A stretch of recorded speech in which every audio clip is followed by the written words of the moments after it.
President Trump and Israeli Prime Minister Benjamin Netanyahu's plan to relocate 1 million Palestinians to Libya might not bear fruit as the North African nation got embroiled in fresh unrest.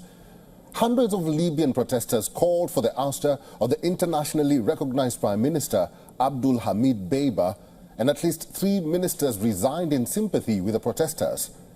Libya's United Nations recognized government said it was pressing efforts to reach a permanent ceasefire after days of deadly clashes in the capital and protests demanding the Prime Minister's resignation. Here is our cover report from Tripoli.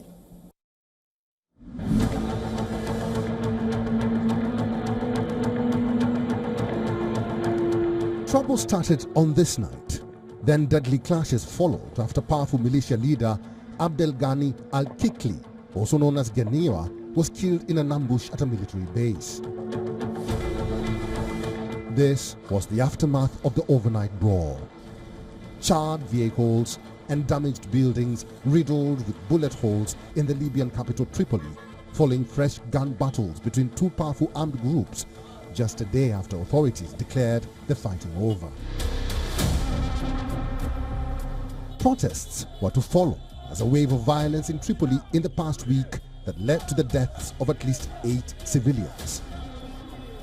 Before the demonstrations, the United Nations support mission in Libya had emphasized citizens' right to peaceful protest and warned against any escalation of violence.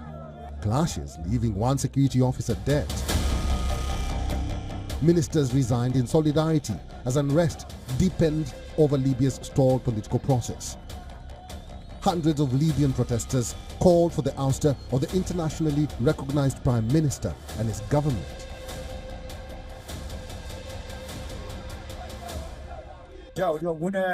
We came today to demand the downfall of this government and the strengthening of a national government to organize a chosen national consensus.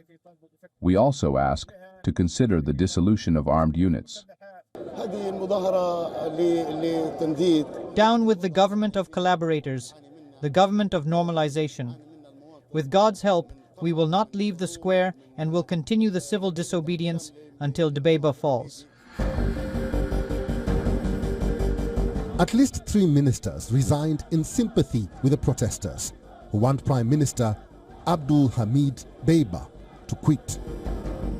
The demonstrators carried pictures of Dbeibah, National Security Advisor Ibrahim Dbeibah, and Interior Minister Ahmad Tabulsi, with their faces crossed out in red.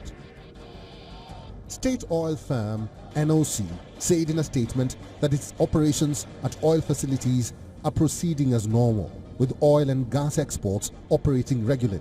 National oil output in the past 24 hours was at 1,376,415 barrels.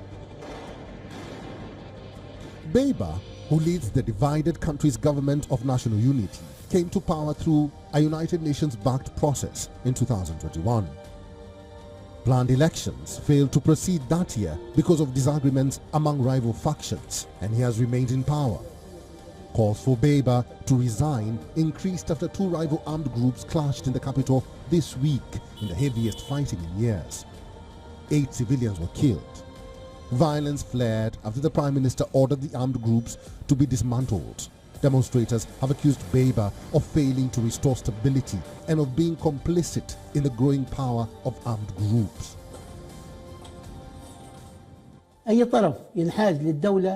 We will welcome all those who choose to stand with the state. We will sideline those who resort to blackmail and corruption. Our goal is a Libya free of militias and corruption.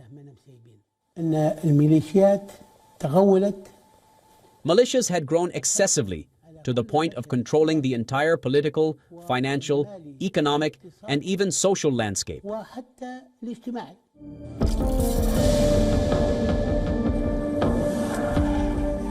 The United Nations support mission in Libya expressed its concern over the escalation of violence in Tripoli, calling on parties to take the appropriate measures to protect civilians and public property.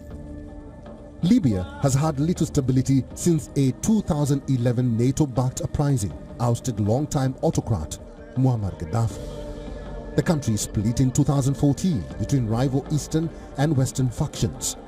Though an outbreak of major warfare paused with a truce in 2020. While eastern Libya has been dominated for a decade by Commander Khalifa Haftar and his Libyan National Army, control in Tripoli and western Libya has been splintered among numerous armed factions.